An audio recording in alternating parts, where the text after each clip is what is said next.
அஸ்ஸலாமு அலைக்கும் வரஹ்மத்துல்லாஹி வபரகாத்துஹு. அன்புக்குரிய சகோதர சகோதரிகளே, ரொம்ப சின்ன சூறா, சொல்லப்போனால் 4 ஆயத்துகள் தான். அந்த சூறாவில் சொல்லப்பட்ட எழுத்துக்கள் மட்டும் வெறும் 47 லெட்டர்ஸ் தான். 47 எழுத்து தான் அந்த சூறாவிலே. ஆனால் அந்த 4 வசனங்கள் 47 எழுத்துக்களை கொண்ட அந்த சூறா எவ்வளவு பெரிய பொக்கிஷம் தெரியுமா? நம்மிலே பலருக்கு அது மனப்பாடம். சொல்ல போனால் இரவில் தட்டி எழுப்பி அதை ஓதுங்க, அந்த சூறா ஓதுங்க சொன்னாலும் கூட தூக்கத்திலே கண்ணை மூடிக்கிட்டே அந்த சூறா ஓதுவோம். அந்த அளவுக்கு மனப்பாடம். ஆனால் அந்த சூறாவின் பலன், நன்மை என்ன என்பதை நம்மிலே எத்தனை நபர்கள் தெரிந்திருக்கிறோம்? அந்த சூறா தான் நமக்கு சொர்க்கத்தை பெற்றுத்தரப்போகிறது. அந்த சூறாவின் பேரருளையும் அதனுடைய மகத்தான அந்த பாக்கியங்களையும் நாம் உள்வாங்கிக் கொள்வோமே. ஆனால் இனிமே அதை உணர்வுபூர்வமாக ஓதுவோம். அதை நம்முடைய நாவிலிருந்து வெளிப்படுத்துகிற பொழுது நிச்சயமாக அந்த ஈடுபாடு நமக்கு கிடைக்கும். பெருமானா ஸல்லல்லாஹு அலைஹி வஸல்லம் ஆச்சரியப்படுத்திய சூறா. வாருங்கள், நெகிழ்ச்சியான ஒரு நிகழ்ச்சியோடு அந்த சூறாவினுடைய பலனையும் அதனால் கிடைக்கக்கூடிய நற்பாகியங்களையும் தெரிந்து கொள்வோம். நபிகள் நாயகம் ஸல்லல்லாஹு அலைஹி வஸல்லம் மதீனாவிலிருந்து கிளம்பி தபூக் என்ற இடத்துக்கு போயிருக்காங்க. யுத்தம் நடக்க போகிறது. மதீனா டு தபூக்ங்கிறது சற்றேறக்குரிய 780 கிலோமீட்டர் தூரம். அவ்வளோ தூரம் அங்கே போருக்காண்டி போயிருக்காங்க. என்னைக்கு மாதிரி அன்னைக்கும் காலையில் சூரியன் உதிச்சிருக்கு. ஆனால் பெருமானா ஸல்லல்லாஹு சூரியனையே அப்படியே வச்சக்கன் வாங்காமல் பார்த்துட்டு இருக்கிறாங்க. அன்னைக்கு சூரியனுடைய கதிர்கள், ஒளி, பிரகாசம் ரொம்ப அற்புதமாக இருக்குது. அதை பார்த்துக்கிட்டே இருக்கிறாங்க. கொஞ்ச நேரத்தில் ஜிப்ரீல் அலைஹிஸ்ஸலாம் வர்றாங்க. தபரானியில் இந்த ஹதீஸ் இருக்கிறது.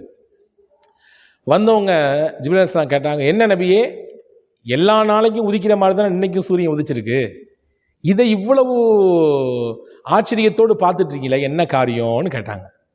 இப்போ ஸல்லல்லாஹு அலைஹி வஸல்லம் சொன்னாங்க, இன்னைக்கு கொஞ்சம் வித்தியாசமாக இருக்குது, பேரொளி ரொம்ப அழகாக இருக்குது, அந்த சூரியனுடைய அந்த கதிர்கள் கண்ணை பறிக்கவே இல்லை, ரொம்ப அழகாக இருக்குது பார்க்குறதுக்கு, என்ன ஏதோ புதுமையான ஆச்சரியமான நிகழ்ச்சி நடந்திருக்கிற மாதிரி எனக்கு மனசு உள்ளத்தில் சொல்லுது அப்படின்னு சொன்ன உடனே ஜிப்ரீல் அலைஹிஸ்ஸலாம் சொன்னாங்க, ஆமாம் உண்மைதான், நீங்கள் சொல்கிறது உண்மைதான். உங்கள் தோழர் முஆவியத் இப்னு முஆவியா அல் முஸனி ரலியல்லாஹு அன்ஹு அவர்கள் மதீனாவிலே இறந்து போய்விட்டார். அவருடைய இறப்பு செய்தியை கேட்டுவிட்டு வானத்திலிருந்து மலக்குகள் அப்படியே சாறை சாறையாக வந்து பூமியில் இறங்கியிருக்கிறாங்க. அவங்க இறங்கினதனுடைய வெளிப்பாடு தான் பேரொளியாக இருக்குது. ஏன்னா மலக்குமார்கள் என்பவர்கள் ஒளியினால் படைக்கப்பட்டவர்கள். நம்ம எல்லாம் மண், ஆனால் மலக்குகள் எல்லாம் ஒளியினால் படைக்கப்பட்டவர்கள். அந்த ஒளியினால் படைக்கப்பட்ட மலக்குகள் பூமிக்கு வந்ததினாலே சூரியனுடைய ஒளியும் பிரகாசமாக இருக்குது அப்படின்னாங்க. சொல்லிட்டு ஜிப்ரீல் அலைஹிஸ்ஸலாம் சொன்னாங்க, நபியே, மதீனாவில் இருக்கக்கூடிய உங்கள் தோழர் முஆவியாவை பார்க்க ஆசைப்படுகிறீர்களா என்று கேட்டாங்க. ரசூலுல்லாஹ் ஆமாம் ஆசைப்படுறேன்னாங்க. உடனே முஹம்மது ஸல்லல்லாஹு அலைஹி வஸல்லம் அவர்களுக்கு ஜிப்ரீல் அலைஹிஸ்ஸலாம் அங்கே மதீனாவில் இறந்து இருக்கக்கூடிய முஆவியத் இப்னு முஆவியா லைஸி ரலியல்லாஹு அன்ஹுடைய அந்த ஜனாசாவை, அந்த தீதாரை பூமியை சுருக்கி காண்பிக்கிறார்கள். இதுவெல்லாம் சாத்தியம். நபிகளின் வரலாற்றில் எக்கச்சக்கமான நிகழ்ச்சிகள் இப்படியெல்லாம் நடந்திருக்கிறது. அல்லாஹ் முஅஜிஸா என்ற அடிப்படையிலே பெருமானா ஸல்லல்லாஹு அலைஹி வஸல்லமுக்கு பல விஷயத்தை வெளிப்படுத்தி காட்டியிருக்கிறான். அதெல்லாம் நம்ப வேண்டும், ஏற்றுக்கொள்ள வேண்டும். அதுதான் மூமினுடைய முக்கியமான நம்பிக்கையில் கட்டுப்பட்டது. ஜிப்ரீல் அலைஹிஸ்ஸலாம் அப்படியே பூமியை சுருக்கி காண்பிக்கிறார்கள். 780 கிலோமீட்டருக்கு அப்பால் இருக்குது மதீனா. முஆவியா ரலியல்லாஹு பார்க்குறாங்க, முகமெல்லாம் அப்படியே பிரகாசமாக இருக்குது. இப்போ ஸல்லல்லாஹு அலைஹி வஸல்லம் சொல்கிறாங்க, அவருக்கு நான் ஜனாசா தொழுவைக்கணும்னு ஆசைப்பட்றேன், தாராளமாக தொழுவைக்கலாமே, தொழுவைங்க, இங்கேருந்து தொழுவைங்க என்று ஸல்லல்லாஹு அலைஹி வஸல்லமுக்கு ஜிப்ரீல் அலைஹிஸ்ஸலாம் சொல்ல, பெருமானா ஸல்லல்லாஹு அலைஹி வஸல்லம் முஆவியத் இப்னு அபி முஆவியா லைஸி ரலியல்லாஹு அன்ஹு தபூக்கில் வச்சு ஜனாசா தொழுவைக்கிறாங்க. ஜனாசா தொழுவச்சா அங்கே சஹாபாக்களும் கலந்துக்கிறாங்க. 2 சஃப்பு மலக்குகளுடைய கூட்டம் கலந்துக்குது. ரசூலுல்லாஹ் அவருக்கு ஜனாசா தொழுவிக்கிறாங்கன்னு கேள்விப்பட்டு மலக்குகள் ஏற்கனவே வந்திருக்காங்கல்ல, இங்கே வந்து கலந்துக்கிட்டாங்க அந்த ஜனாசாவில். 2 சஃப்னா நம்ம பள்ளிவாசல் சஃப்பை நம்ம கணக்கு பண்ணக்கூடாது. அங்கே ஒரு சஃப்பில் 70,000 மலக்குகள் நின்னாங்க. அப்போ 2 சஃப்னா 140,000 மலக்குமார்கள் கலந்து கொண்டு அவருடைய இறுதி பயணத்திற்காக வேண்டி துவா செய்தார்கள். இவ்வளவு பெரிய பாக்கியம். அவருடைய இறப்பு செய்தியை கேட்டு மலக்குகள் வர்றாங்க. ஜிப்ரீல் அலைஹிஸ்ஸலாம் ரசூலுல்லாஹ்வுக்கு அறிவிப்பு செய்கிறாங்க.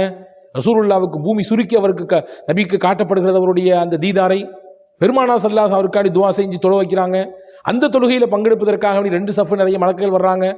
இவ்வளோ பெரிய பாக்கியம் எல்லாம் முடிஞ்ச பின்னாடி பெருமானா ஸல்லல்லாஹு அலைஹி வஸல்லம் ஜிப்ரீல் அலைஹிஸ்ஸலாம் இடத்திலே கேட்டார்கள், பிமனால அல் மன்சிலத் ஹாதிஹி, இந்த முஆவியத்துன் அபி முஆவியா அல்-லைஸி இந்த பெரிய பாக்கியத்தை, இந்த பெரிய விஷயத்தை எவ்வாறு பெற்றுக்கொண்டார்? மலக்குகள்லாம் வந்து பங்கெடுக்கிறாங்கன்னா சாதாரண விஷயம் இல்லையே.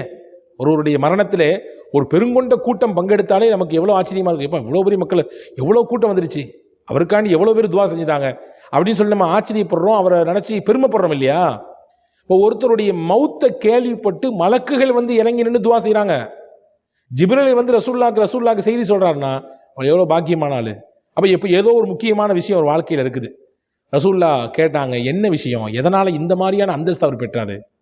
அப்போ தான் ஜிப்ரீல் அலைஹிஸ்ஸலாம் சொன்னாங்க, நம்ம எல்லாத்துக்கும் பாடம் இது, பிஹுப்பி குல் ஹுவல்லாஹு அஹத், குல் ஹுவல்லாஹு அஹத் என்று துவங்கக்கூடிய அந்த சூறாவை அவர் ரொம்ப லவ் பண்ணார், ரொம்ப பிரியப்பட்டார் அந்த சூறாவை.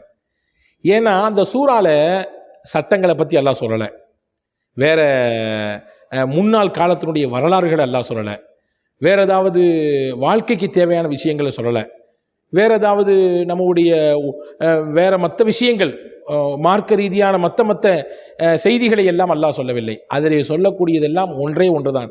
அல்லாஹ்னா யாருன்னு சொல்கிறான். அல்லாஹ்னா யாரு? அவன் ஒருவன், அவன் தேவையற்றவன், அவனுக்கு பிள்ளைகளும் இல்லை, பெற்றோர்களும் இல்லை, அவனுக்கு இணையாக உலகத்தில் யாரும் இல்லை. இதுதான் அல்லாஹ்வை பற்றி சொல்லக்கூடிய ஒரு வட்டுருக்கமாக. அல்லாஹ் என்றால், இறைவன் என்றால் இந்த தன்மைக்கு உட்பட்டவனாக இருக்க வேண்டும் என்று இறையியலை சொல்லக்கூடிய ஒரு அத்தியாயம் அது. அதை சொல்றதுனால அவருக்கு ரொம்ப அதன் மீது பிரியம், காதல், அப்படியே அதிலே சொக்கி போய் அவர் இந்த சூறாவை திரும்ப திரும்ப மடக்கி மடக்கி மடக்கி மடக்கி ஓதிக்கொண்டே இருப்பார். ஜிப்ரீல் அலைஹிஸ்ஸலாம் சொன்னாங்க ரசூலுல்லாஹ்ட்ட, காயிமன் வ காயிதன் வ ராக்கிஅன் வ சாஜிதன் வ நாயிமன் வ ராக்கிதா, நிற்கும் பொழுது, உட்கார்ந்திருக்கும் பொழுது, சஜிதா செய்யும் பொழுது, ருக்கூல இருக்கும் பொழுது, இப்படி குனிந்தால் நிமிர்ந்தால், நடந்தால் ஓடினால், எல்லா நிலையிலும் இந்த சூறாவை அவர் மடக்கி மடக்கி மடக்கி மடக்கி பிரியத்தோடு ஓதினார். இதை பிரியப்பட்டதினாலே அல்லாவும் அவரை பிரியப்பட்டான்.